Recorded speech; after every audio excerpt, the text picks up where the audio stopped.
The herbal smoking blend is not just for smoking, but of course it is first and foremost, and that's what many people will use this blend for, whether they are trying to kick tobacco. I've heard so many reports of people using some sort of something they can switch it out, right? We know tobacco to be very addictive, so if you can even just that sense, that feeling of wanting to smoke, a lot of people will first switch it out as part of their strategy to maybe try and get off of cigarettes.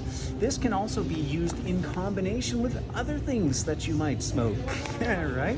So it is a fantastic synergistic blend of mullein leaf, uva ursi, skullcap, marshmallow leaf, damiana. Now the primary actions that these herbs have on the body, and we'll talk about different ways you can take it other than smoking, is effects on the respiratory system as well as on the nervous system. So there is a synergy with cannabis. A lot of people will find with these herbs for kind of relaxing. You know, a lot of people experience those, you know, anxiety, the jitters, or whatever it is if they smoke cannabis, and combining it with a smoking blend just kind of evens it out. So I've been told.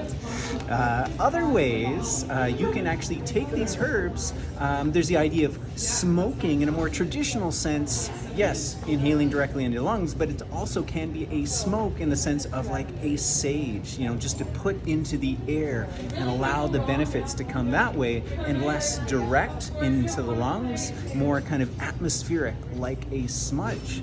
The other way you can consume these herbs and get both the respiratory and nervous system benefits is to be consumed as a tea.